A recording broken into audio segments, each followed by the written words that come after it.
Salut les marques, salut les smarts, bienvenue dans Catch Up. Je suis Eric Side, vous écoutez le podcast qui transpire le catch. Ici, à l'habitude, toutes les semaines, on résume, on analyse les émissions de la WWE, SmackDown, Monday Night Raw. Mais c'est vrai que ces derniers temps, c'est un peu plus éparse, on va dire. On est là de temps en temps, mais on est toujours là pour les grands rendez-vous.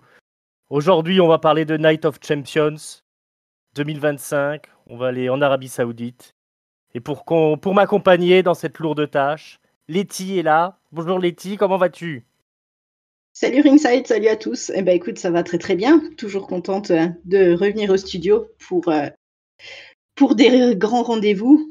Enfin, des rendez-vous, en tout cas, grands, on verra bien. Mais en tout cas, pour ces rendez-vous mensuels, ça fait toujours plaisir. Hein. Ouais. Bah, c'est quand même un grand rendez-vous, hein, Night of Champions. Mais on jugera sur pièce, effectivement, si c'est à la hauteur des attentes. Mais c'est vrai que la WWE nous gave hein, en ce moment avec des PLE. Je sais pas s'il n'y en a pas 2 par mois presque. Si on ajoute à ça NXT, le Mexique avec la AAA. Oui, et puis On les est Saturday Night qui rajoutent Saturday Night par-ci Main Event, par-là. On est c'est ça. gâtés. Hein. On est tout le temps devant notre écran, on n'a plus le temps de faire des podcasts, c'est ça. C'est ça. Mais voilà. Mais on vous rappelle hein, que Catch Up, hein, on est toujours là. Ça fait quoi, 6 ans, 7 ans maintenant qu'on fait des analyses. Et il n'y a que la passion qui nous anime. Hein. On est entièrement indépendant. On a un budget d'à peu près 0 €. D'ailleurs, je suis en train de perdre mon cap d'alimentation en même temps que je vous parle. Ah, Mais voilà. Et on sera toujours au rendez-vous. Donc, abonnez-vous si c'est la première fois que vous nous écoutez. Et puis, n'hésitez pas surtout à mettre des likes pour assurer notre visibilité sur les réseaux sociaux, hein, finalement. Et on peut vous assurer qu'on sera toujours au rendez-vous. D'ailleurs, on s'en va vers le rendez-vous parisien, hein, Clash in Paris. On y sera aux et premières oui, loges. On, bientôt. on vous fera le retour détaillé de tout ça. Ouais, oui, bientôt. On passe les vacances, on s'amuse bien, on va à la plage. Et puis après, on enchaîne avec Clash in Paris, qui sera sûrement un show énorme pour le coup. Hein. Je pense que ça pourra pas être en dessous de ça. Oui, j'espère. L'espérance est là. Bah, au prix qu'on a payé, hein, ouais, ils ont Oui, intérêt à nous c'est faire sûr. du spectacle. Hein. Merde alors. Voilà. Bon, on aura toujours le doute. Est-ce qu'il y aura autant d'ambiance qu'à Lyon? Est-ce que c'est possible avec les Parisiens? On ne sait pas. Ça, Oh, à voir. voilà, Le défi des Parisiens. le défi des Parisiens. Voilà, relever le défi des Lyonnais. Et ouais, le handicap, c'est que ça tombe effectivement le jour de la rentrée scolaire. C'est ça, ça tombe un petit Voilà. peu mal. Ouais, ce qui va censurer une partie du public hein, qui aurait pu donner de la voix. On verra bien. On verra bien. On y croit jusqu'au bout. Et on y sera, de toute façon. Mais on n'est pas là pour parler de ça, on est là pour parler de Night of Champions. Hein. Alors, on est toujours dans la méthode Triple H. Hein. Il y a... D'habitude, c'est 5 matchs à la carte. Là, il y en a 6, si mes comptes sont bons. Et puis, c'est pas n'importe quel match, parce qu'on réitère cette année, je crois que ce qui avait été fait l'année dernière, c'est-à-dire qu'on est chez les Saoudiens, on est à Riyad, et on a le droit au tournoi King of the Ring, le classique. C'est ça, et Queen of the Ring. Et Queen of the Ring, évidemment. Voilà, le vieux misogyne que je suis, t'as vu ça? Tiens, un petit quiz d'ailleurs. Qui c'est qui a gagné l'année dernière, le King of the Ring et le Queen of the Ring? Est-ce qu'on se souvient de ces gagnants? Alors j'ai une image des Zelina, je ne sais pas si c'était l'année dernière, mais j'ai une image des Zelina Vega. Par contre, King of the Ring, j'ai un doute. Xavier Woods peut-être? Je sais pas si Non, je c'était crois que l'année dernière ou si c'était l'année d'avant. ouais, je crois que C'était t'es l'année sur le. d'avant. T'as une mémoire qui revient 2 ans en arrière, je crois. Si je dis pas de bêtises, parce que j'ai pas vérifié, je vous dis ça de tête, si ça se trouve c'est moi qui ai tort. Mais c'est Gunther qui a gagné l'année dernière le King of the Ring. Ah, tu as peut-être Et, raison.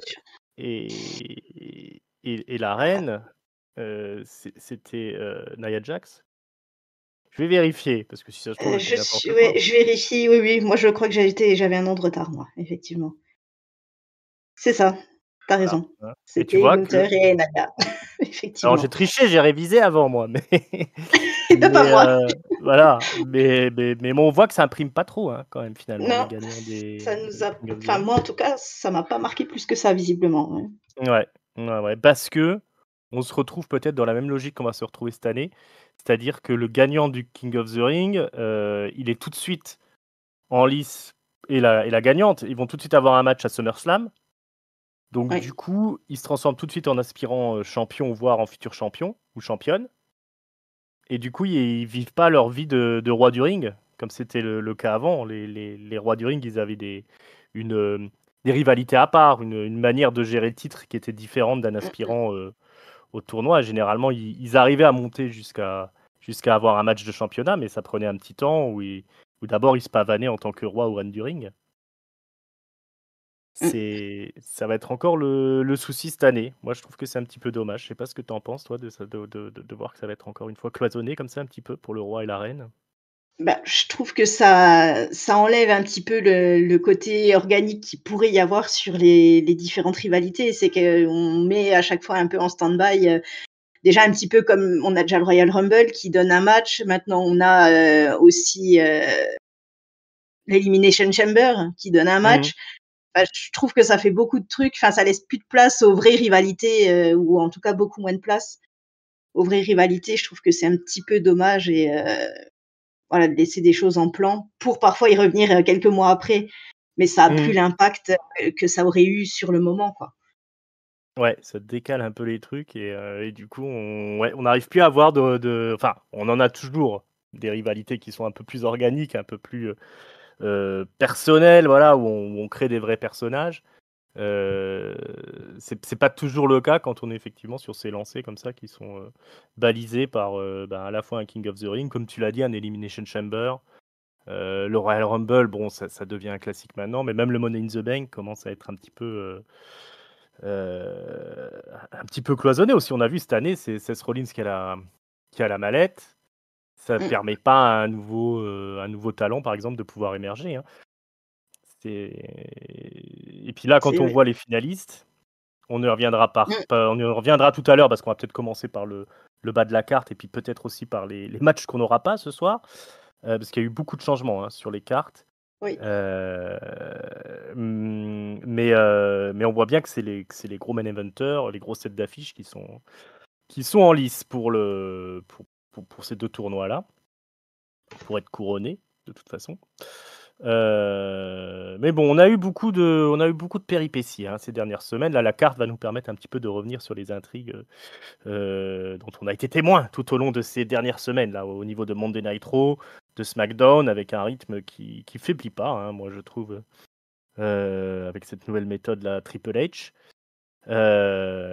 Bon, on va déjà parler peut-être de Dominic Mysterio, qui apparemment est blessé, et du coup qui n'affrontera pas AJ Styles comme c'était prévu.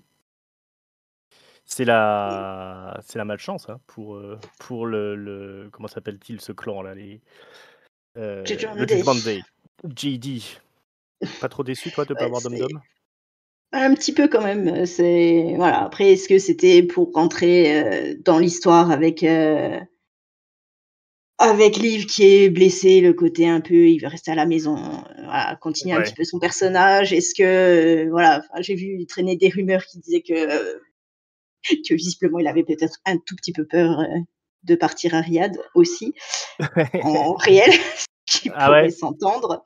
Mais voilà, en tout cas, bon, je pense que c'est que partie remise, mais je trouve ça un peu dommage. Enfin, moi, j'aime bien, ce que fait Dominique en ce moment, donc j'aurais trouvé ça sympa de le voir un petit peu contre Styles.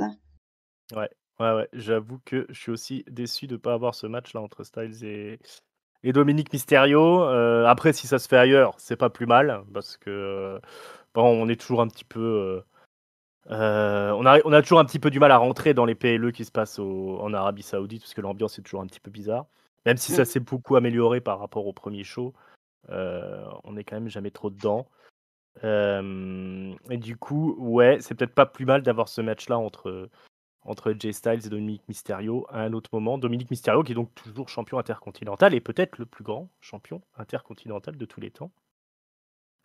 Et ouais, et puis du coup, c'est aussi super triste pour Liv Morgan. Là, c'est quand même enfin, plus embêtant et puis surtout plus déprimant, hein, cette histoire de Liv Morgan qui s'est déboîté bêtement l'épaule là et qui, d'après ce que j'ai compris, va avoir besoin d'une opération et qui sera sûrement absente pendant une bonne année. Ce qui veut dire qu'on la verra sûrement pas à Paris. Et je trouve ça personnellement très dommage, mais ce n'est que mon avis. Et en tout cas, ça va rebattre les cartes pour l'autre PLE qui va pas tarder à arriver. Je crois que c'est courant juillet qu'on a Evolution, donc le PLE Oui. entièrement féminin, et où Liv Morgan devait affronter Nikki Bella, le retour de Nikki Bella, qu'on n'a pas vu de cette semaine à Monday Night Raw d'ailleurs.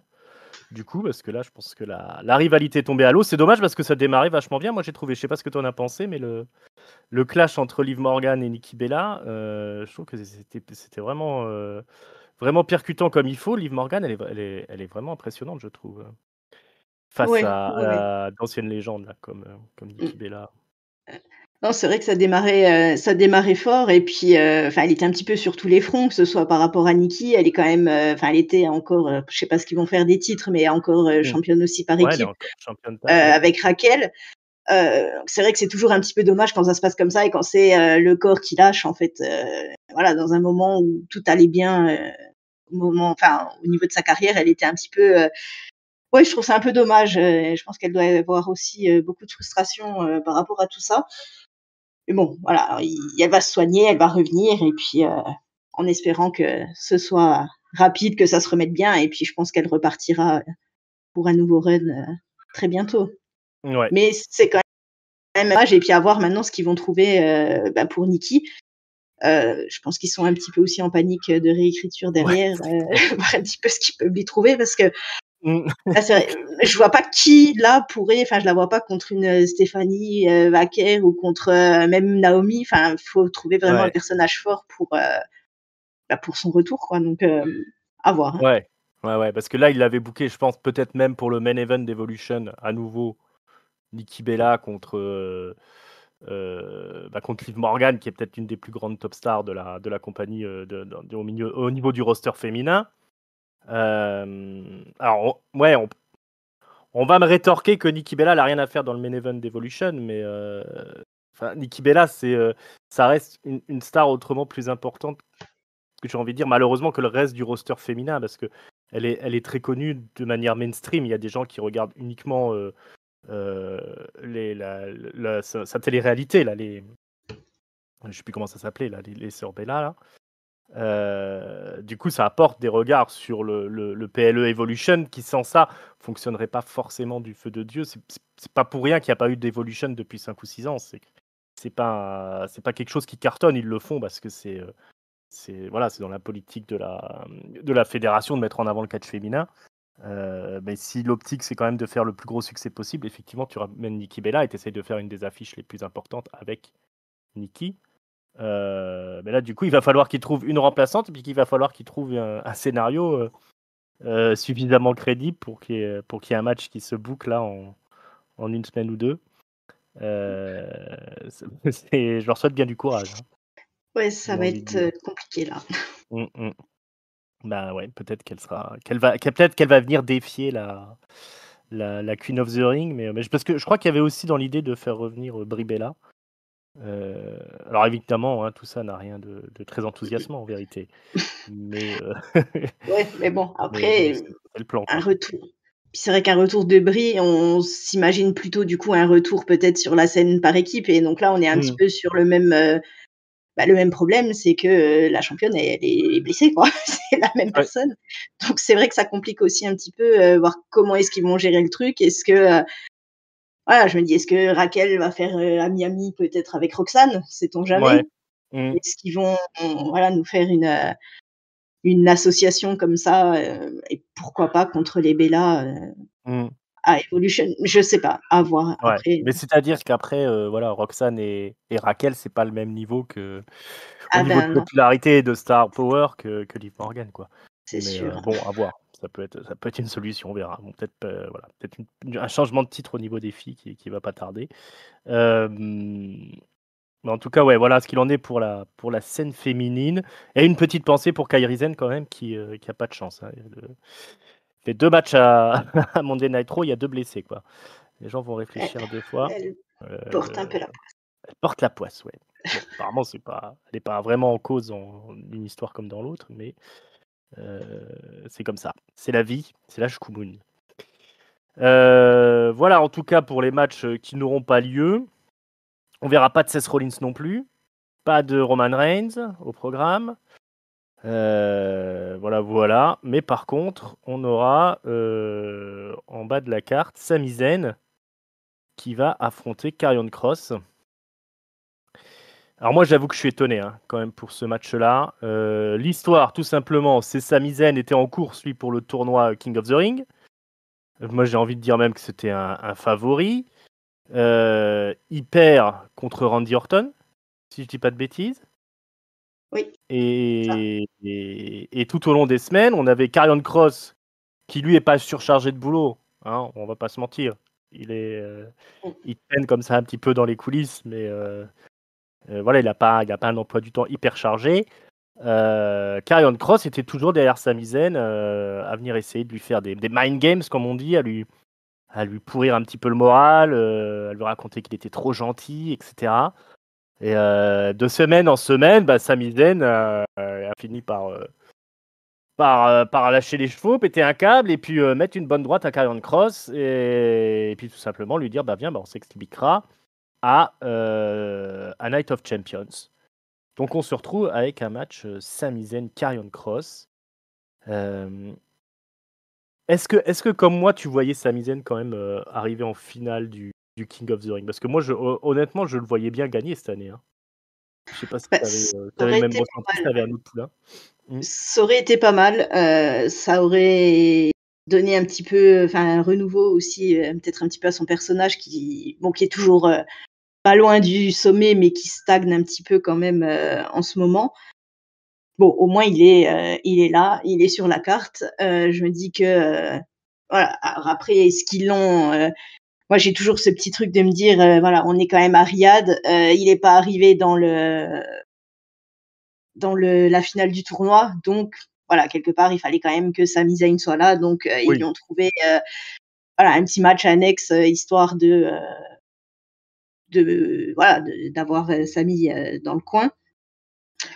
Après voilà, Karrion Kross, c'est pas un secret que c'est pas le catcheur que j'adore le plus dans le roster, mais voilà, ces dernières semaines, il essaye, ces derniers mois, il traîne beaucoup dans les vestiaires, il se passe pas grand-chose dans le ring. Mais voilà, peut-être que il va se passer quelque chose. Il est quand même sur une carte de PLE contre Sami Zayn, donc écoute, tant mieux pour lui.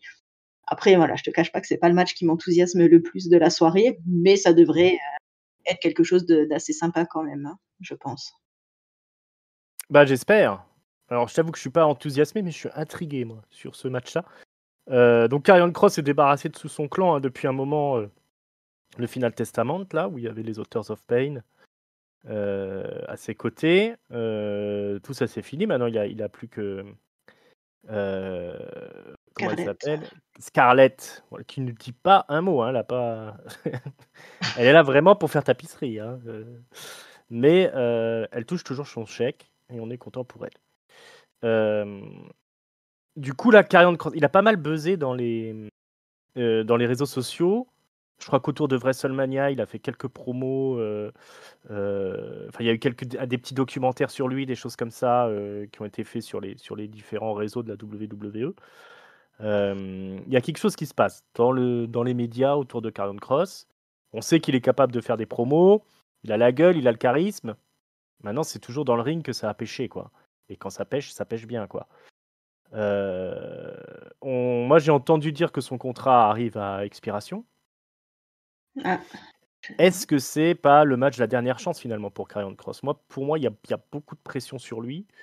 Et s'il sort un mauvais match contre Sami Zayn, on va dire même un match moyen, surtout chez les Saoudiens, à mon avis, c'est le dernier tour de prise de Karrion Kross. Tu vois, un peu à la manière de R-Truth, quoi. Même si, il a été réembauché depuis. Mais on lui donne une dernière, ou par exemple Ricochet. Tu vois, on lui donne une dernière histoire, et puis après, il va perdre contre Sami Zayn, et puis voilà, quoi. C'est peut-être son dernier tour de piste, je sais pas. Ou alors, est-ce qu'ils vont encore essayer de faire quelque chose, mais je pense que là, il va falloir qu'il démontre quelque chose dans le ring ce soir. Et je dis pas quelque chose de technique, de chose de spectaculaire, mais au moins quelque chose qui arrive à emporter la foule, qu'il arrive à faire réagir le public, parce que ça, il a vraiment un gros problème, bizarrement, quand il est dans le ring, quoi. Et face à Sami Zayn, faire un match qui laisse les gens de marbre, ça laisse pas beaucoup d'espoir pour ta carrière, quoi, après. Hein. Non, c'est sûr que c'est compliqué, mais c'est vrai que j'avais pas l'info de la fin de son contrat.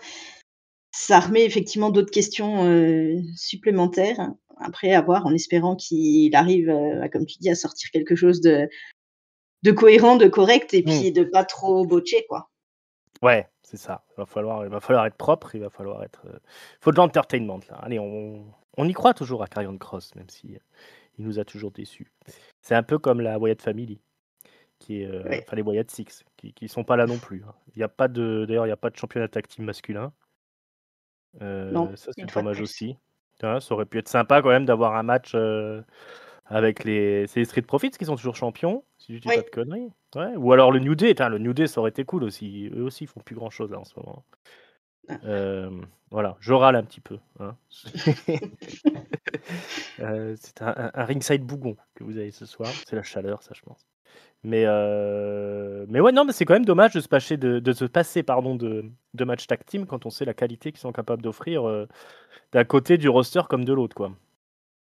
Parce qu'on C'est crache sûr. jamais sur un match du New Day. Hein. Pardon. Non, c'est sûr. Puis bon, on se rappelle quand même de certains Night of Champions où il y avait vraiment le côté, tous les championnats sont défendus, quoi. Mais Bon c'est là, vrai. entre-temps, c'est vrai qu'ils ont créé d'autres titres en mid-card. Ceux-là, voilà, mais au moins les championnats tag team, enfin, c'est quand même dommage qu'ils soient pas au moins un minimum sur la carte. Hein. Mm. Ouais. Puis pas de titre féminin US ou tag. Ouais. Bah, c'est une bien piètre nuit des champions, j'ai envie de dire, finalement.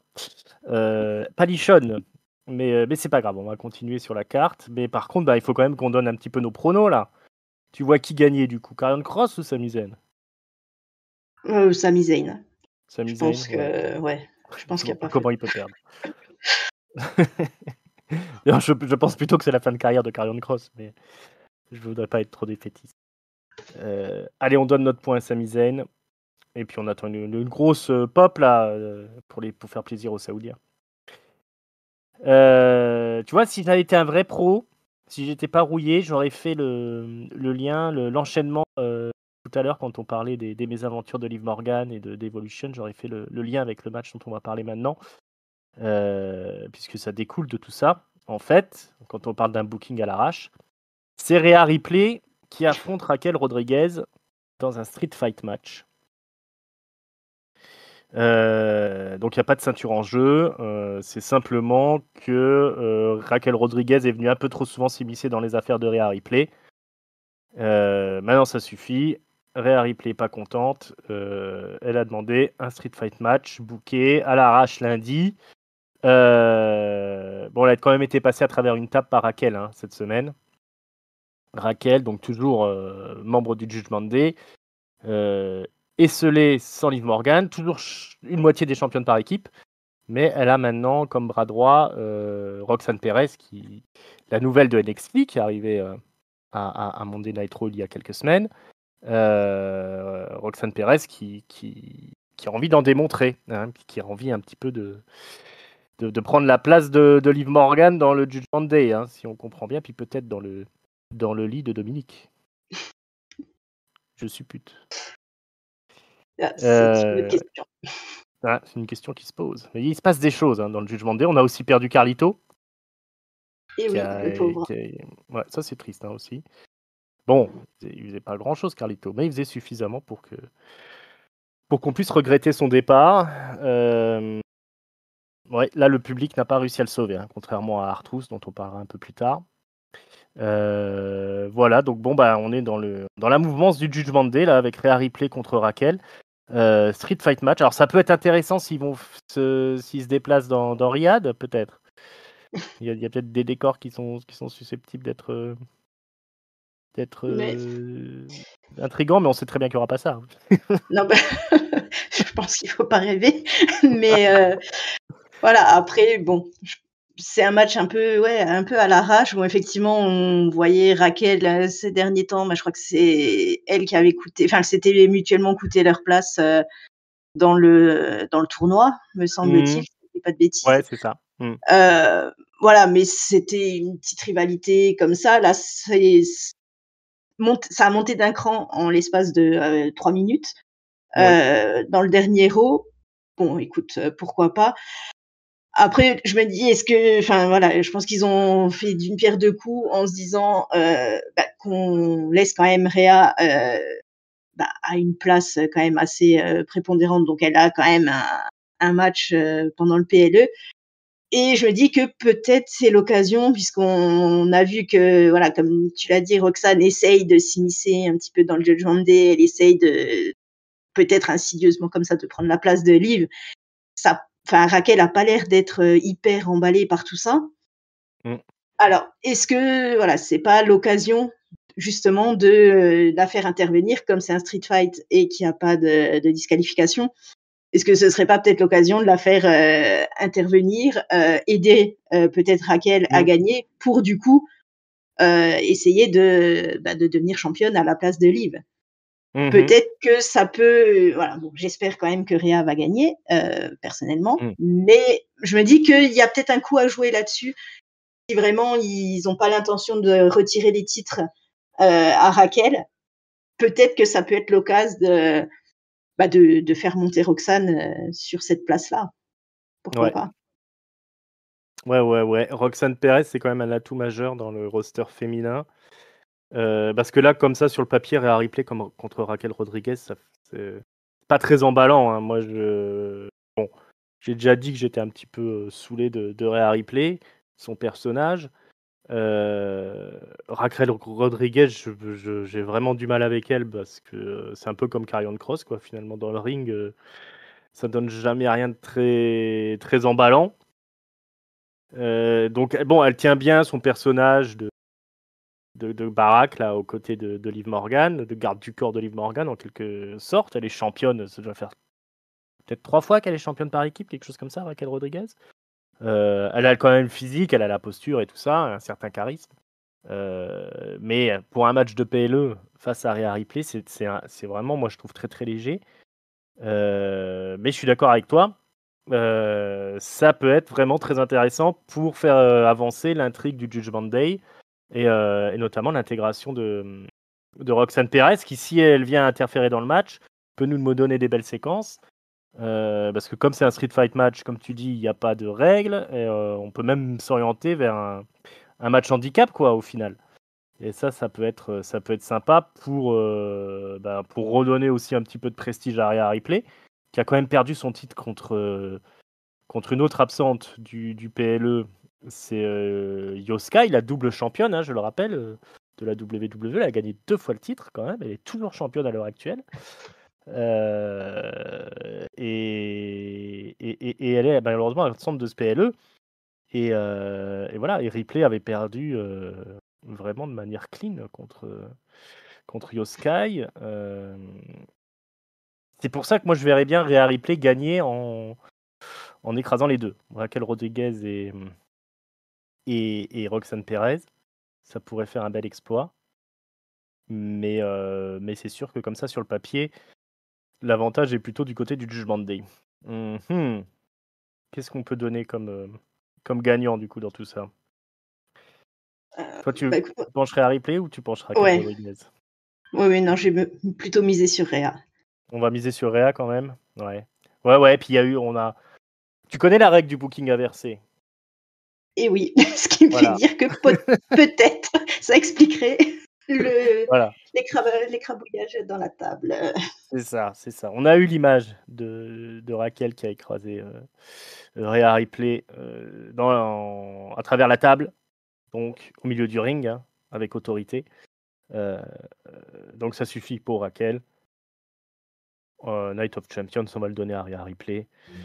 Voilà, Street Fight match. On espère avoir Roxane dans l'histoire. On n'aura malheureusement pas de Carlito.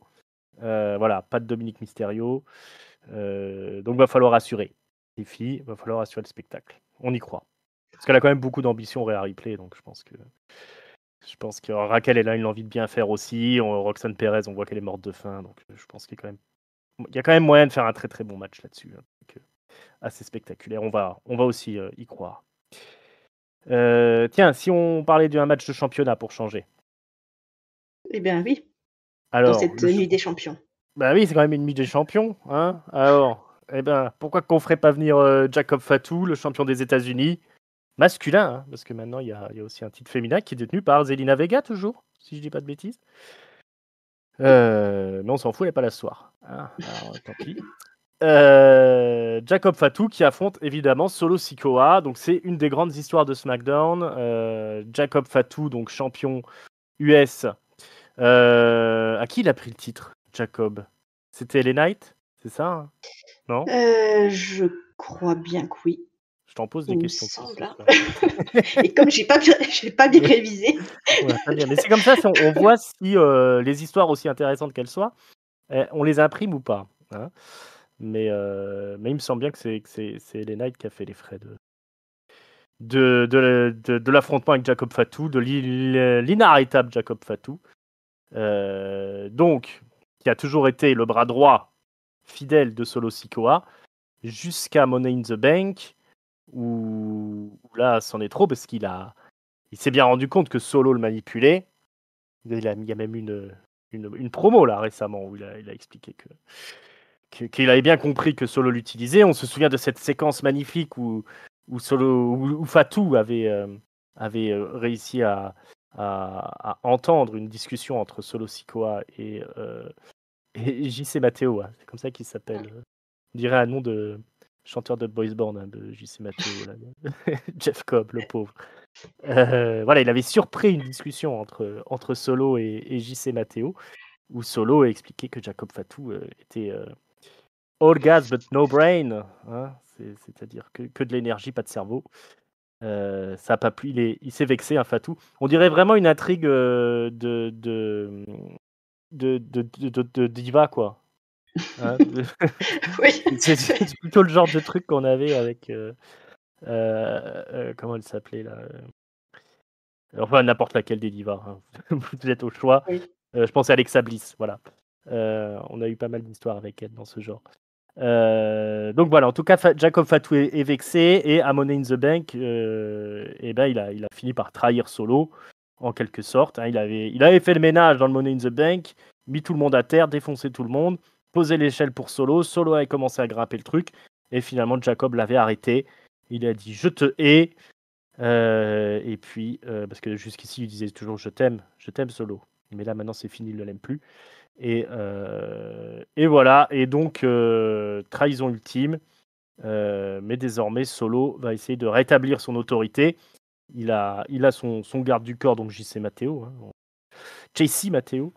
Et il va affronter ce soir Jacob Fatou.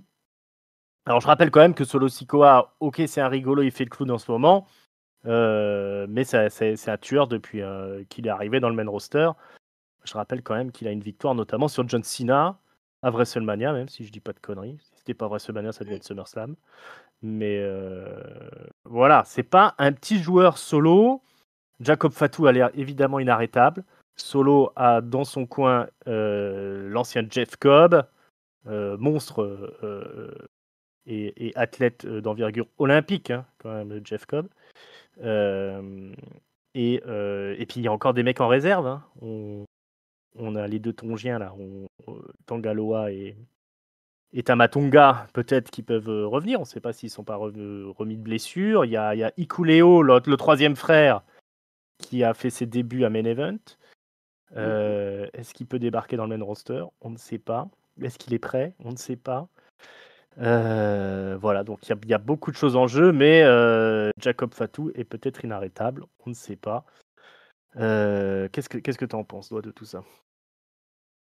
C'est une rivalité que j'attendais déjà depuis un petit moment, parce que c'est vrai que ça faisait quand même un petit paquet de semaines qui se tournaient un petit peu autour, depuis la victoire de Jacob Fatou. C'était, voilà, on voyait bien que ça l'énervait, que Solo essaye de tout ramener à lui au lieu de s'occuper de lui qui est quand même le champion. Euh, bon, après, au niveau du turn, on va dire de la trahison, j'ai trouvé ça dommage de le faire pendant le Money in the Bank match. Voilà, ça aurait été exactement aussi impactant, je pense, s'il avait fait au Raw précédent ou au Raw suivant. Mais bon, en tout cas, voilà, ils ont voulu faire ça pendant le PLE, pourquoi pas. Mais voilà, c'est quelque chose qui devait être fait. Ça a été plutôt bien fait, voilà, même si c'était pas le lieu. Et puis oui, là, je trouve que c'est quand même du coup un match entre deux monstres, même si effectivement, comme tu dis en ce moment, il fait plus un petit peu le clown et tout ça solo, mais bon, il en reste pas moins voilà une des forces en puissance quand même du roster. Et effectivement, je les avais complètement oubliés, les deux Tongiens qui m'ont pas manqué tant que ça, mais voilà, potentiellement, effectivement, ça peut faire un retour pour remonter un petit peu le clan. Après, on a vu dernièrement Jimmy qui faisait un petit peu genre d'aider Jacob Fatou. Ça n'avait pas eu l'air de lui plaire plus que ça. Mais bon, on sait que Jimmy, il a tendance, même si on veut pas de lui, à venir quand même. Donc voilà, il peut aussi peut-être y avoir quelque chose dans ce sens-là. S'il y a une intervention, par exemple, de Matteo, peut-être qu'on a potentiellement un Jimmy Uso qui pourrait intervenir aussi. Donc je trouve qu'il y a beaucoup de choses très intéressantes qui pourraient se passer. Et ouais, j'ai hâte de voir ce match. Je pense que voilà, je pense qu'il y a de fortes chances que Jacob gagne. Mais en tout cas, c'est un match qui m'intéresse fortement.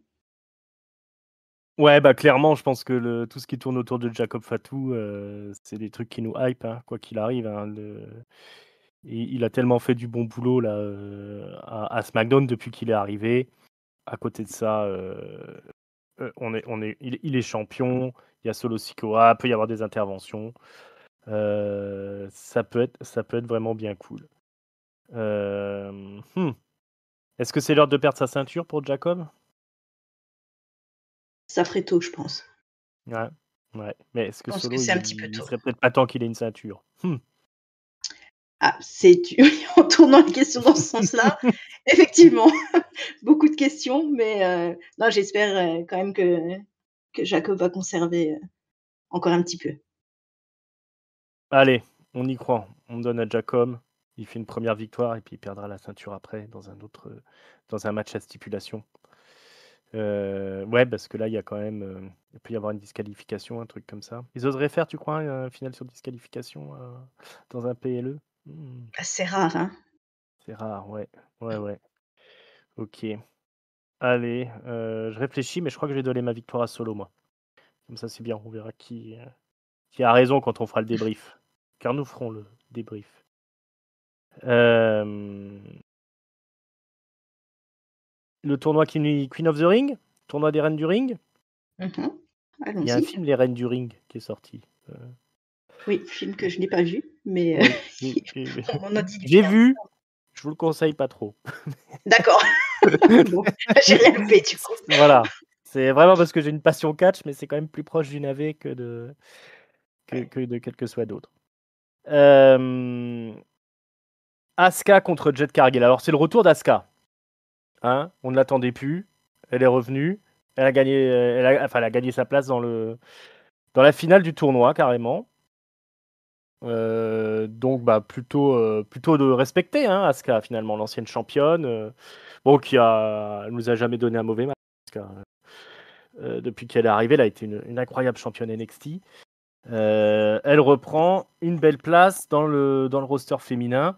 Et elle affronte Jade Cargill, celle qui, de son côté, elle, a grillé la priorité à tout le monde. Ancienne championne tag, qui est toujours plus ou moins en rivalité avec la détentrice de la mallette du Money in the Bank féminin, Naomi. Donc le monstre de puissance, Jade Cargill, l'ancienne star de la All Elite Wrestling, contre Asuka. Donc pas d'Alexa Bliss en finale, pas de Charlotte. Est-ce que c'était tes favoris? Est-ce que tu aurais voulu voir quelqu'un d'autre dans le match à ce niveau de la compétition, genre? J'aurais bien vu Alexa monter un petit peu plus haut. Euh, Après, voilà, le match en lui-même, je pense qu'il va être, ça devrait être pas mal. Après, on en arrive un petit peu aux limites, de ce qu'on disait tout à l'heure, sur le fait que cette victoire, au-delà de la couronne de reine du ring, lui va donner, un match, de championnat à SummerSlam. Mmh. Et c'est là où voilà, je tique un peu plus parce qu'Asuka, effectivement, elle revient, au top niveau. Quelque part, ça me semble logique puisque, voilà, quand elle est là, c'est toujours, quelque chose de bon, voire de très, très bon. Donc ça me choque pas particulièrement qu'elle ait un match, de championnat. Mais, j'aurais bien, effectivement, si elle gagne ce tournoi, je l'aurais bien vu quelques mois, pas forcément pendant très, très longtemps, mais, comme tu le disais tout à l'heure, se pavaner un petit peu, pour, Mmh. prendre aussi le temps de reprendre un petit peu ses marques, puisque là, elle est revenue, elle a fait 2 matchs, c'était les 2 matchs de tournoi. Potentiellement dans 1 mois et demi, c'est début août, je crois, SummerSlam, un peu plus d'1 mois, un match de championnat. Je trouve que voilà, tout se fait un petit peu trop vite. Mais bon, après, pourquoi pas. Par contre, Jade Cargill, j'ai beaucoup, beaucoup plus de réticence, on va dire à ce Mmh. niveau-là. Je Voilà, je pense que enfin, c'est pas sympa ce que je vais dire, mais j'ai beaucoup, beaucoup de mal avec son personnage, j'ai beaucoup, beaucoup de mal avec son catch. Ouais. Heu et la voir directement là dans un potentiellement, si elle l'emporte, un match Mmh. de championnat sur une grosse scène comme SummerSlam, puisque là, c'est vrai que enfin, moi, je me pose aussi beaucoup de questions sur cet événement-là, puisque là, c'est la première fois que ça va être sur 2 nuits. Donc j'imagine qu'on va avoir une carte énorme Mmh. et la voir elle, là, au milieu, peut-être qu'elle fera quelque chose de très bien, Mmh. même si j'en doute, mais voilà, j'ai beaucoup plus de mal à l'imaginer, dans ce rôle-là. Je sais pas ce que toi t'en penses, mais Ouais, ouais, ouais, alors je te rejoins, j'a j'ai toujours été un soutien de Jade Cargill. Je trouve qu'elle tenait bien sa place quand elle était en tag team, mais là, depuis qu'elle est revenue, je trouve que ses performances dans le ring en solo, ça tient pas la distance, hein. Son match là, lundi à Monday Night Raw, j'ai trouvé que c'est une catastrophe. Je pense qu'elle-même, elle est presque dangereuse, je pense, pour les filles avec qui elle catch, alors que le niveau, du roster féminin, est quand même, très, très haut. Les nouvelles arrivées là, Stephanie Vaquer ou Julia, Roxanne Perez, on en a parlé. C'est un tout autre niveau par rapport à Jade Cargill qui n'a pour elle que sa plastique et un peu de puissance, quoi. Mais, ça va être très, très difficile de faire illusion dans des matchs solo, dans des matchs de championnat, dans des défenses de titre. Donc s'ils ont décidé de lui donner, le spot à elle, ce qui je pense est quand même le programme, parce que depuis le début, hein, on a bien compris que, ils avaient mis le paquet derrière elle, mais, la concurrence est rude et il y a quand même, par exemple, Stéphanie Vaquer qui est arrivée, je pense que ça aurait étonné personne, ça aurait dérangé personne de voir Vaquer arriver jusqu'en finale, voire gagner la couronne. Parce que tant qu'à lui mettre une fusée au cul, autant, y aller jusqu'au bout. Hem, Même si clairement c'est un peu tôt, hein, parce que ça fait quoi? 2 semaines qu'elle est dans le main roster. Mais en tout cas, ça aurait été plus emballant, que de partir sur Jade Cargill en reine du ring et en aspirant championne et puis, championne, bon, même s'il y a de fortes chances que je pense que si elle gagne le match à SummerSlam, admettons, hein, elle gagne la couronne, elle va à SummerSlam, elle gagne à SummerSlam, ce serait contre, Tiffany Stratton du coup. Heu, il y aurait Naomi pour cacher la mallette et puis prendre le titre. Mais, en attendant, ça veut dire qu'on va se taper, on risque de se taper pas mal de défenses de titre et de matchs avec Jade Cargill. Qui visiblement, a pas le niveau dans le ring, quoi, donc effectivement, c'est pas très emballant. Asuka derrière, c'est une valeur sûre et si elle gagne le titre de championne, enfin de reine du ring, elle affronte qui? Elle est à Raw ou on sait pas si elle est à Raw ou SmackDown, Asuka? Non, je sais pas. Ouais, parce que si c'est à Raw, elle peut faire un match contre Io Sky, qui serait, plutôt de la balle puisque les 2 elles se connaissent par cœur, je pense. Et sinon contre Tiffany Stratton, ça ferait effet aussi, donc Ce serait même presque plus judicieux d'aller sur Asuka, qui est toujours très populaire, que de continuer le projet Jade Cargill. Alors, J'ai peur que d'après c'est les... pas ça qui se qui se précise, ouais. Attends, je te coupe juste une toute petite Mmh. seconde. A priori, d'après les vérifications, elle serait à Raw, apparemment. Alors ouais, donc ce serait contre Yoskai. Mmh. SummerSlam, Yoskai Asuka. Pour moi, c'est une affiche qui tient la route, quoi, hein. Oui. Mmh. Mais est-ce qu'ils vont faire ça? Voilà. Est-ce que Jade Cargill, c'est inévitable? C'est ça la question. Bon, déjà qu'on a réussi à se débarrasser de Bianca Belair, qui a beaucoup de talent, mais qui commence à nous saouler. Je sais pas ce que tu en Je pensais suis toi de ton d'accord. côté. On est d'accord, voilà. Et puis on a tellement de nouveaux talents qui sont arrivés là, on a envie de les voir un petit peu s'exposer quoi. Mais bon, bah, on se retrouve avec cette finale bizarre là, Asuka contre Jade Cargill. Et voilà, bah, alors, qu'est-ce qu'on fait? Tu donnes la victoire à qui toi du coup? Bonne C'est ça question. les questions, hein? Mmh. Bah, moi, je pencherais plutôt pour Asuka, puisqu'effectivement, j'ai un peu peur de ce qu'il pourrait nous faire à SummerSlam avec Naomi, la mallette, et tout ça, si c'est Jade Cargill, qui l'emporte. Mmh. Mmh. On a trop peur de Jade Cargill. Écoute, moi je suis l'oiseau de mauvais augure, je vais donner la victoire à Jade Cargill. Et puis on verra bien s'ils arrivent à se démerder. Et ce sera bien leur faute. Et, si ça donne un truc imbuvable. Parce qu'il y a des choix qui ont été quand même bizarres pour ce King of the Ring. On sent qu'ils ont mis l'accent sur les mégastars, hein. Ceux qui considèrent eux comme les grandes mégastars et qu'on a oublié un petit peu les favoris de la foule. Puisqu'on arrive à la finale du tournoi King of the Ring, qui oppose deux vétérans finalement du circuit. Randy Orton, le Randy Dinosaure, comme je l'aime à appeler désormais, affronte Cody Rhodes. Cody Rhodes, le cauchemar américain, l'ancien champion, l'homme qui a perdu son titre contre John Cena. Randy Orton veut son 15e titre de champion. Oui. Et Cody Rhodes, lui, veut récupérer la ceinture qu'il a perdue comme une guiche. Je sais plus quand. C'était à WrestleMania qu'il l'a perdu. Oui. C'était Oui. ça. Voilà, il a perdu comme une quiche à WrestleMania. Donc, Cody Rhodes réussira-t-il sa nouvelle route vers le sommet? Randy Orton va-t-il s'imposer comme l'homme qui compte face à John Cena pour terminer peut-être leur rivalité qui a duré des décennies, cette rivalité historique entre Orton et Cena? Est-ce qu'on s'en va vers un dernier match de Cena face à Orton? Je ne sais pas. Mais j'ai envie que tu m'enlèves d'un doute. Est-ce qu'on n'a pas déjà eu Randy Orton contre John Cena là récemment? Bah C'est pas si, à arrivé ce Saint-Louis, truc-là, hein, on est me d'accord. Ah ça semble-t-il. lui, voilà, c'est ça. Et puis John Cena a triché comme d'habitude. Comme Heu, d'habitude, oui. voilà, bravo. Donc bah, qu'est-ce qu'on en pense alors de ce tournoi-là qui a vu Randy Orton écraser tout le monde, Cody Rhodes enterrer tout le monde, pas de Jey Uso, pas de Penta, pas de Sami Zayn, on en a déjà parlé. Pas personne d'autre. Je sais plus qui était en lice encore dans le tournoi. Il y avait peut-être du Chad Gable, il y avait peut-être LA Knight. Où est passé LA Knight? Allons bon. Pas de Damian Priest. C'est Cody Rhodes et Randy Orton encore. Ben, c'est ça qui était un petit peu particulier, j'ai trouvé dans ce tournoi, c'est que alors déjà, bon, c'était le cas aussi chez les filles, mais ça c'est un petit peu moins ressenti, je trouve.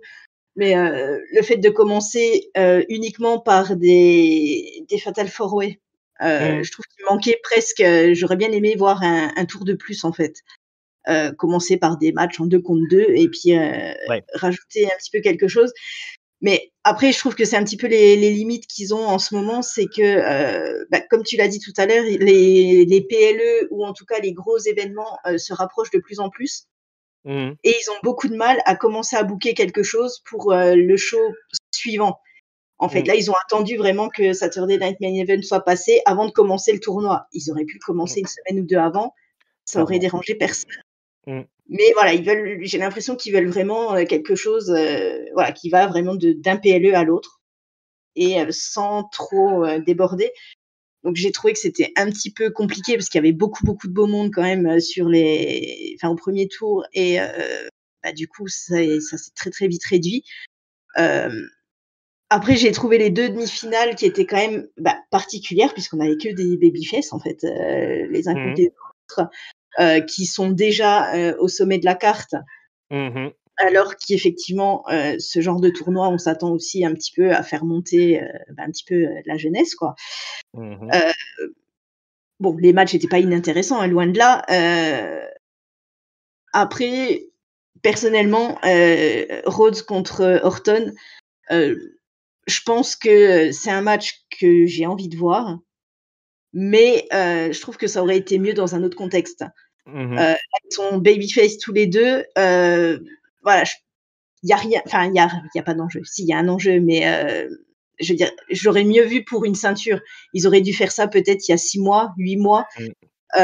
à SummerSlam l'année dernière, pourquoi pas, avec un Orton peut-être encore un petit peu heel, et vraiment pour la ceinture.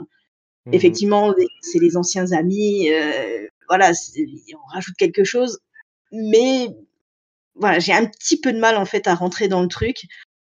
Ce sera certainement et très probablement un très bon match. Que ce soit l'un ou l'autre à SummerSlam contre Cena, ça nous donnera forcément un bon match. Mmh. Mais je sais pas, moi, il me manque un petit truc, je sais pas quoi, je sais pas ce que toi t'en penses, mais je sais pas, je trouve qu'il manque un truc. Mmh. Non, je suis d'accord avec toi, je pense que tu as mis le doigt dessus, c'est-à-dire babyface contre babyface. On peut tourner les choses de toutes les manières qu'on veut. Ça a pas la même saveur que quand tu as une rivalité, viscérale entre 2 mecs qui se détestent. Voilà, là, clairement, c'est beaucoup plus plat. Comme tu l'as dit, tu l'as très bien expliqué, on a finalement un tournoi King of the Ring qui a été rushé avec des matchs par 4, enfin des Fatal 4 Way. Ça a pas amené une saveur, alors même si les matchs étaient bons, hein, la plupart, j'en dirais pas autant des matchs de cette semaine. J'ai pas trouvé que le Jey Uso, Cody était particulièrement, exceptionnel. Heu, mais, mais voilà, en tout cas, ça ça ça pimente pas la sauce, quoi. Toute cette histoire, le fait qu'on ait ces 2 favoris de la foule l'un contre l'autre, je et puis, normalement, un King of the Ring, quand même, si on prend la tradition, dans la même soirée, tu as plusieurs matchs pour le King of the Ring. Tu as plusieurs, on a les demi-finales, puis la finale. Là, on n'aura que les finales. Plus le même challenge qu'un King of the Ring, à l'ancienne, où le mec était obligé de s'arracher en une soirée à battre plusieurs personnes pour gagner. Là, on aura finalement un tournoi très classique avec un match très classique, un gagnant très classique. Le tout en Arabie Saoudite.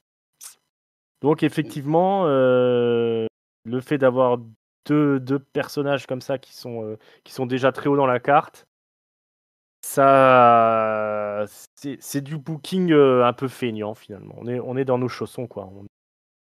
On est tranquille, on prend pas de risques, on a du gros star power et puis voilà, quoi. Roule ma poule, j'ai envie de dire. Et du coup, on peut peut-être avoir un doute, mais je vois mal Cody Rhodes perdre. Je vois mal Cody Rhodes pas être face à John Cena, à SummerSlam quand même. Je sais pas ce que tu en penses? Ouais, c'est vrai que c'est compliqué. Orton, il a eu son match il y a pas longtemps, donc après quelque part, on pourrait se dire que ce serait mérité, ça serait forcément quelque chose de cool aussi pour lui. Ouais. Après là, enfin, vu l'utilisation en plus à l'heure actuelle de Cody Rhodes, où en plus, enfin, je veux dire ces derniers temps, enfin là, il est venu pour la promo, A4, sur le ring, enfin, il est venu et il a servi à rien, il a pas ouvert sa bouche. Ouais, oui, Heu, non, il est un peu transparent, hein, c'était Cody. c'était vraiment, vraiment compliqué. C'est les autres qui ont fait la promo, à sa place. Donc je sais pas. Alors après, je me dis entre les 2, est-ce qu'il y en a un des 2 qui va turner? Est-ce que, mais en même temps, ce serait bizarre que Cody turn, pour se retrouver du coup contre Cena qui est heel aussi. Ce serait un peu idiot. Orton, je trouve qu'il est bien dans son personnage actuel. Je trouve que ce serait dommage de le faire repartir sur autre chose maintenant. Mmh. Je sais pas, je me pose beaucoup de questions. Après, effectivement, je pense que tu as raison. Je vois mal comment ils peuvent faire autrement que de faire gagner, Cody. Mais, en tout cas, ouais, c'est pas le truc le plus passionnant qui nous ait écrit ces derniers temps, je trouve. Mmh, mmh, mmh. J'en profite pour rappeler qu'on enregistre avant, SmackDown, donc le Go Home Show, donc il y a peut-être des choses qui vont se passer à SmackDown dont on n'est pas informé encore à l'heure où on enregistre. Heu donc c'est une amorce de heel turn ou de quelque chose comme ça d'un côté comme de l'autre, on n'est pas informé. Hem, on peut peut-être rappeler qu'il y a une espèce de filiation entre Randy Orton et Cody qui était, Randy Orton était un peu le mentor de Cody Rhodes à ses débuts, il faisait partie du clan Legacy avec le fils, Ted DiBiase Jr. Heu, peut-être qu'ils vont jouer là-dessus pour le match. Bah, Voilà. ce serait malin Mmh. de jouer là-dessus. Voilà, c'est l'intérêt de quand tu quand tu utilises un petit peu l'historique des catcheurs, ce qui se faisait pas à une certaine époque. OK. Bon, bah, moi, je donne la victoire à Cody, du coup, pour les raisons que j'ai évoquées. Bah, moi aussi, du coup, parce que je OK, pense que tu as raison. OK. Bravo, merci. Merci de ton soutien. Heu, les résultats du tournoi, hein, auquel vous pouvez participer, le grand concours des pronos, de catch-up, le Discord, l'invitation est dans la description, hein, si vous voulez venir vous inscrire pour le grand concours. Eh bien, ces résultats tendent à me donner tort, pardon. Mais bon, je ne désespère pas de remonter, hein. La remontada est toujours possible. Il y a beaucoup de gens qui trichent dans ce concours, hein. Je pense que Giscard, par exemple, il y a quelque chose de pas clair dans cette histoire. Bon, bah, on va arriver au main event alors. Eh bien Le oui. champ le championnat incontesté de la WWE, la WWE, la WWE. Donc John Cena, l'inusable John Cena, la légende John Cena, le champion qui a fait tomber Cody Rhodes, hein, je vous rappelle, qui a trahi le public, qui est désormais un méchant John Cena, qui s'est rallié à l'entreprise TKO, à The Rock. John Cena, le seul, l'unique, affronte CM Punk, son rival de 17 ans, c'est ça? Euh, Même plus, voilà. C'était la rivalité qui nous a passionnés. Bah voilà, il y a une vingtaine d'années, là, un peu moins. Ils se retrouvent en Arabie Saoudite. Bah, bravo les gars, franchement bravo. Pour le titre de John Cena. CM Punk, donc quel était l'angle d'attaque de CM Punk? John Cena, tu es fake. Je sais même plus qu'est-ce qu'il lui reprochait. Bah, il lui reprochait de faire la même chose que lui, d'avoir Oui. repris l'attitude de CM Punk à l'époque où ils étaient en rivalité. C'est-à-dire de faire le coup du mec qui va se barrer avec la ceinture, puisque John Cena a annoncé qu'il resterait champion jusqu'à sa retraite et qu'il partirait avec le titre. Ce qu'avait fait CM Punk à l'époque, quand il avait affronté John Cena, il avait gagné le titre et il s'était barré. Bon, ça avait duré 2 semaines, mais ça avait fait quand même une belle image de ce CM Punk qui se barre dans la foule avec la ceinture de John Cena. C'était la ceinture qui tournait encore à l'époque. Est-ce que tu as vécu cette époque, toi, Vicky? Oui, oui, oui, c'était pas longtemps après que j'ai commencé à regarder. D'accord. Donc, ça rappelle des bons souvenirs quand même. Oui, oui, oui. Hein? C'était quand même une sacrée rivalité ça. Le match John Cena, CM Punk, C'était ça ouais, c'est resté énorme. gravé dans la légende, hein. Tu une fan de CM Punk toi? Ou t'es Oui, j'aime bien, j'aime bien. ouais. Je suis pas, voilà, la fan, hardcore, mais en tout cas, j'aime bien. Ouais, tu t'es pas retourné contre lui, comme Non. certains, voilà, on est d'accord que ça reste un des favoris de la foule.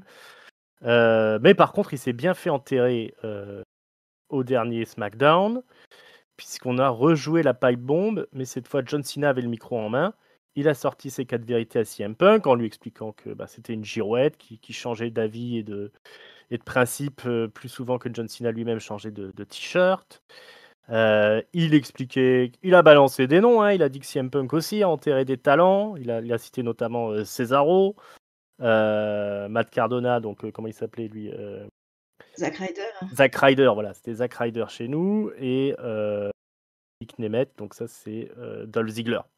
C'est ça. Donc, alors on ne sait pas s'il a fait du name dropping de gens qui étaient plus à la WWE histoire 2 ou s'il y a vraiment des histoires.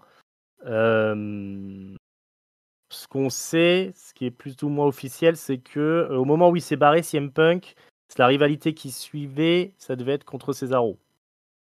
Donc, effectivement, ça a peut-être entamé un petit peu la carrière de Cesaro. Mais bon, il n'y a rien de plus. Voilà, John Cena a refait la même pirouette que Punk.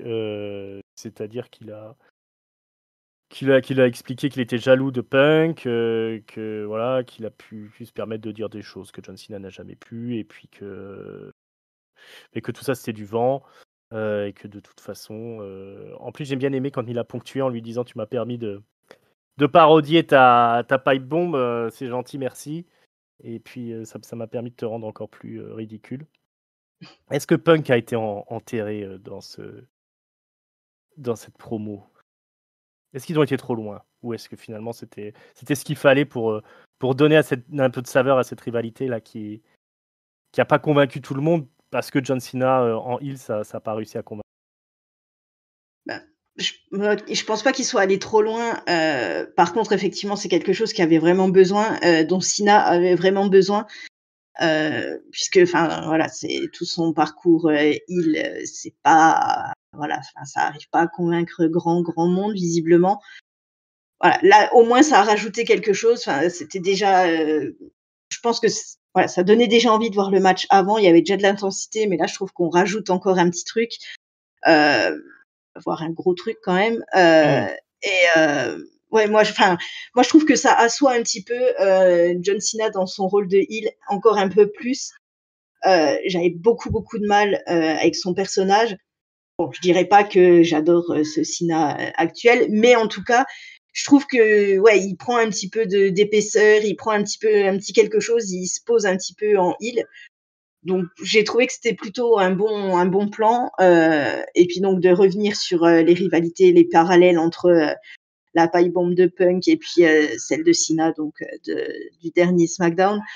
J'ai trouvé ça assez intéressant, surtout quand on a vécu l'histoire dès le départ. Forcément, ça Mmh. rappelle plein de choses. Donc après, peut-être que les personnes un peu plus récentes à la WWE sont peut-être passées à côté de certaines références, mais bon, après ça fait partie du jeu aussi. De, Mmh mh. de revenir sur des choses qui sont passées il y a 15-18 ans en arrière. Mais ouais, j'ai trouvé que ça rajoutait effectivement un truc et ça me donne vraiment envie de voir ce match et je pense qu'il va y avoir une intensité assez dingue pendant le match. Avec, comme tu l'as souligné, moi, ma petite inquiétude, c'est que c'est le public en fait. Mmh. Est-ce que le public va être à la hauteur du rendez-vous? Là, je suis un peu plus sceptique. Ouais, c'est plus qu'une inquiétude, c'est un regret. Moi, j'aurais tellement aimé voir ça dans une scène, aux USA, dans la ville de CM Punk, par exemple, C'est ça, Chicago, ça aurait été. Chicago, ça aurait été énormissime, quoi. Et effectivement, on passe à côté de ça. J'aurais tellement vu plutôt, par exemple, John Cena contre, comment il s'appelle, l'autre connard là, le L'autre héros des connard. réseaux sociaux là, Ah, ah, Logan Paul. Logan Paul, voilà. Je pense que c'était une affiche plus adaptée pour Night of Champions. Maintenant, envoyer Cena contre Logan Paul, alors d'un côté Cena qui est vieux, qui est un peu rouillé, clairement, et Logan Paul qui est quand même un rookie, c'était peut-être un petit peu casse-gueule. Mais peut-être qu'ils auraient pu faire une triple threat avec quelqu'un d'autre. Mais là, vraiment, je dis pas souvent, mais c'est vraiment du gaspillage d'avoir collé cette affiche-là, John Cena, CM Punk, le match retour tant attendu. Surtout que je pense qu'ils peuvent faire un super match tous les deux. Parce que John Cena, il est d'accord, il est rouillé, mais il sait encore ce qu'il fait dans le ring. C'est un super storyteller. Et Punk, il a quand même tous ses moyens là en ce moment. On se souvient de ses matchs contre Drew McIntyre qui étaient quand même énormissimes. Euh, voilà, j'attends beaucoup de ce match. J'espère que ce sera pas plombé par le fait que ce soit en Arabie Saoudite. C'est vraiment tout ce qui me tout ce qui m'inquiète, même si la petite phrase de John Cena qui dit à CM Punk que si tu veux m'affronter, bah, tu devras me suivre en Arabie Saoudite. Je trouve que c'était plutôt bien vu. Maintenant, le constat reste le même. On se retrouve avec ce match de légende. Cette affiche tant attendue sur le sol saoudien, c'est quand même pas très emballant. Donc ouais, je te rejoins. C'est plus qu'une inquiétude, c'est un regret. Et bon, moi, je suis peut-être un des gars qui est le plus convaincu par le heel turn de Cena. La pipe bombe là qu'il a fait inverser, c'était savoureux, je trouve. Et voilà, et ça nous rappelle tellement de bons souvenirs. Donc effectivement, ça peut peut-être passer au-dessus de certains jeunes suiveurs, mais comme tu l'as dit, comme tu l'as très bien dit, c'est la règle du jeu. Si on veut jouer sur la continuité, si on veut jouer sur les historiques, on risque effectivement de larguer une partie du public, mais en même temps, ça félicite les suiveurs de longue date, donc ça a quand même ses avantages. Ça a quelques inconvénients, mais ça a des gros avantages. Et voilà, puis après c'est intergénérationnel, on s'explique, on se raconte, c'est cool. D'ailleurs, il y a un truc qu'on doit mentionner, si on doit le faire bilan un peu de ces dernières semaines, c'est quand même l'aventure d'R-Truth, Ron Killings, désormais, comme il aime se faire appeler, qui était l'adversaire de John Cena juste avant cette pipe bombe là contre CM Punk.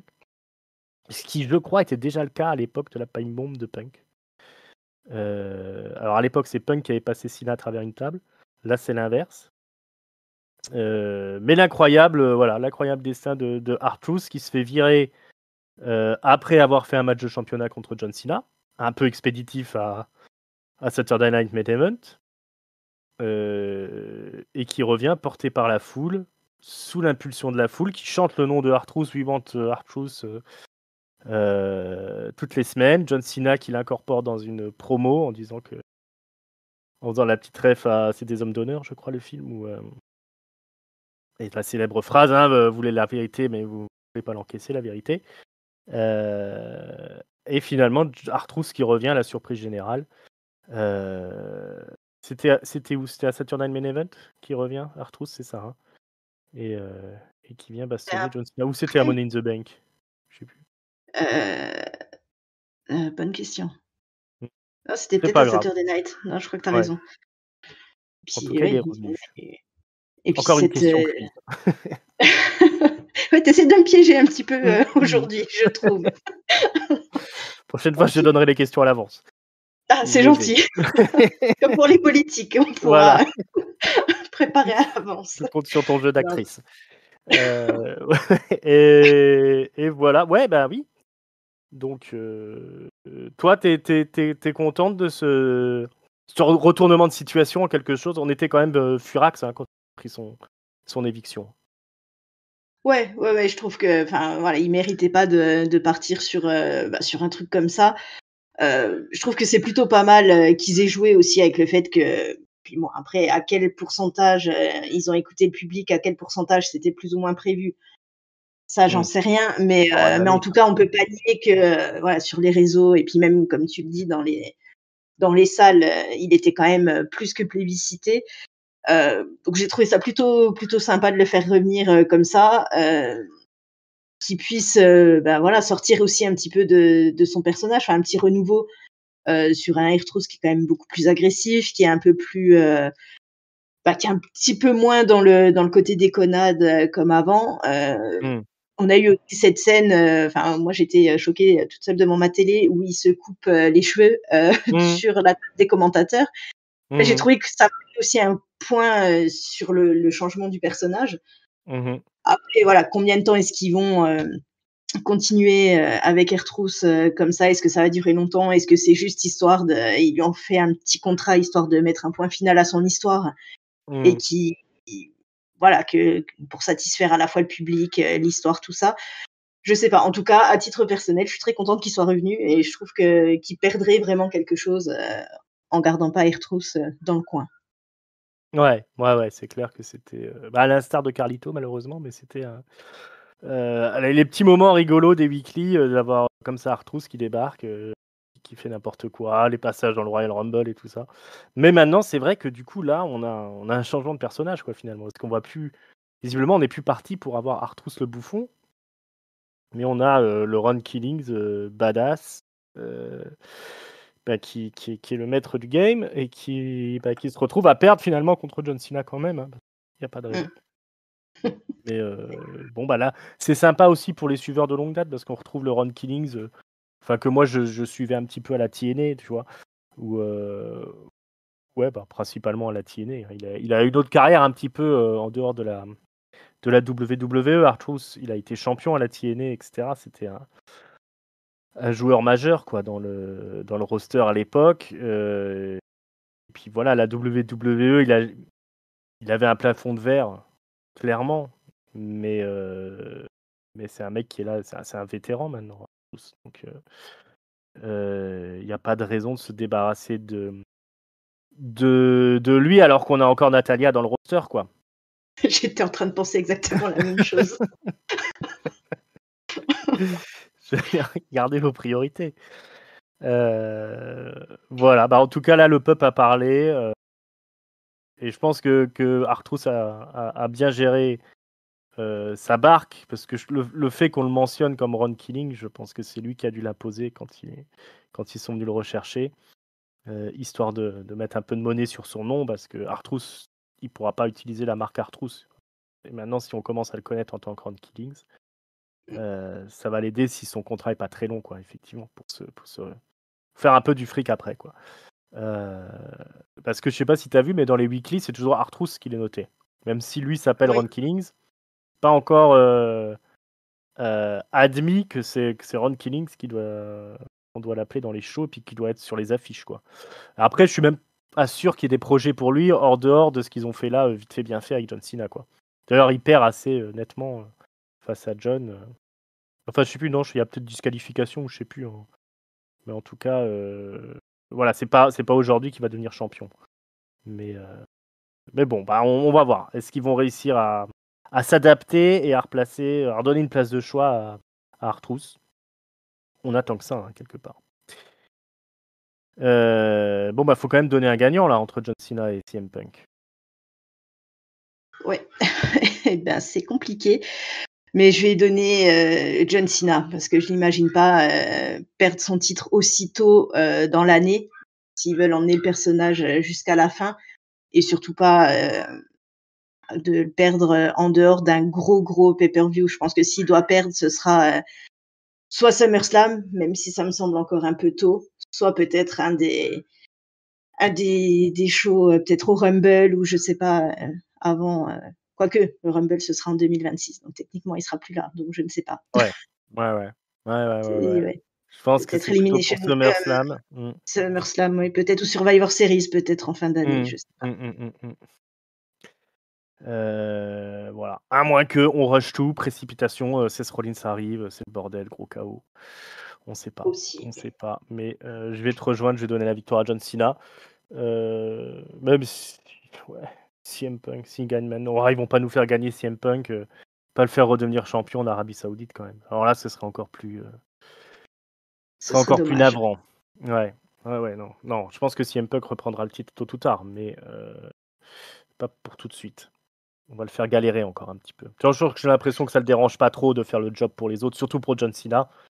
On sait que c'était son seul ami. Ça, ils l'ont expliqué dans la pipe bomb, mais je crois bien que John Cena, c'est son seul ami dans le roster pendant un bon moment à Punk.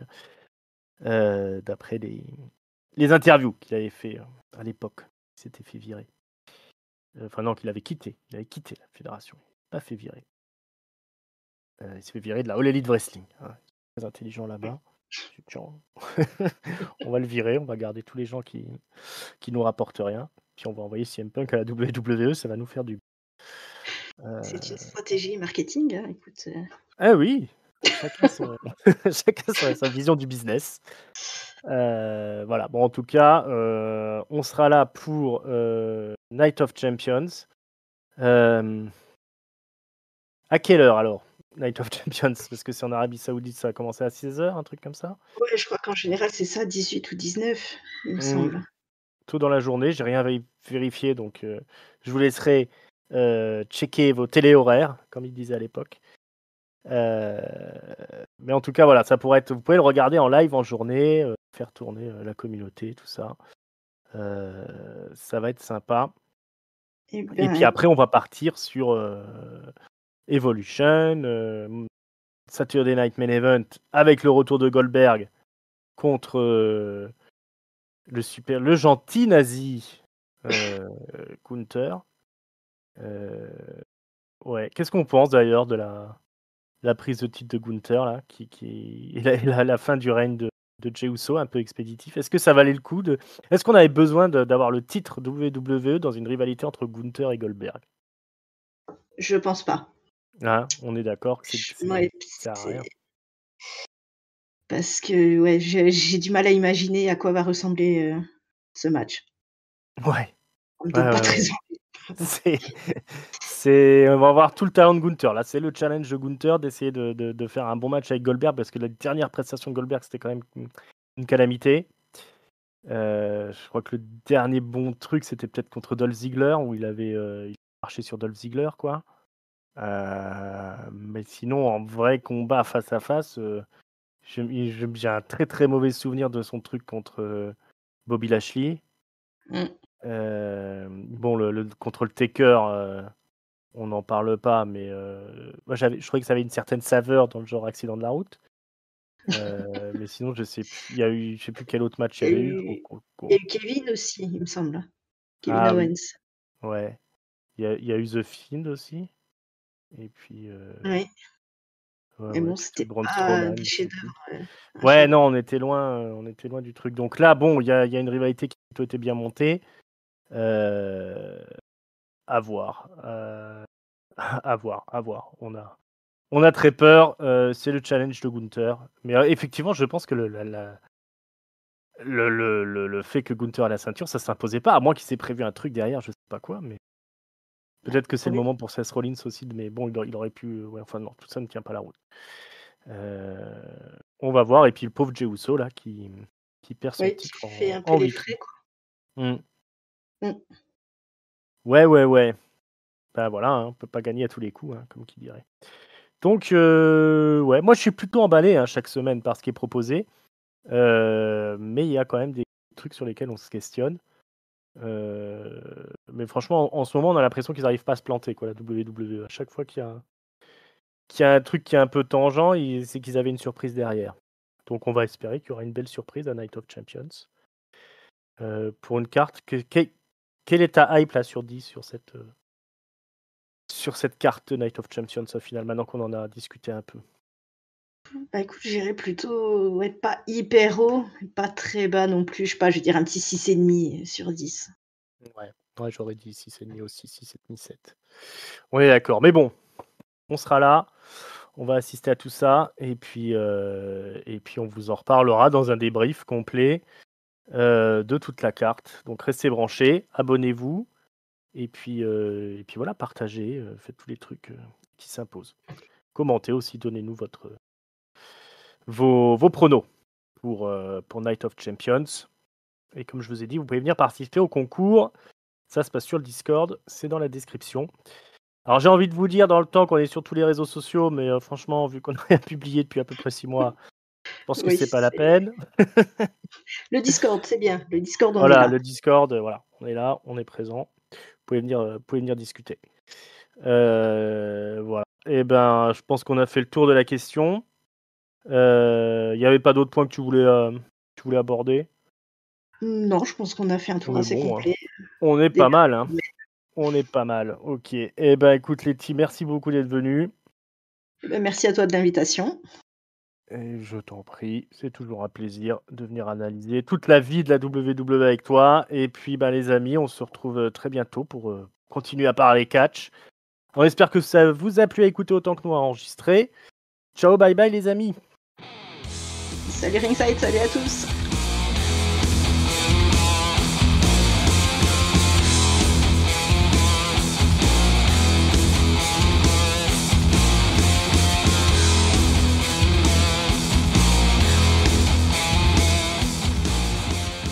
Salut les marques. Salut les smart. Mais oh, je le refais. Oh, c'était pas beau.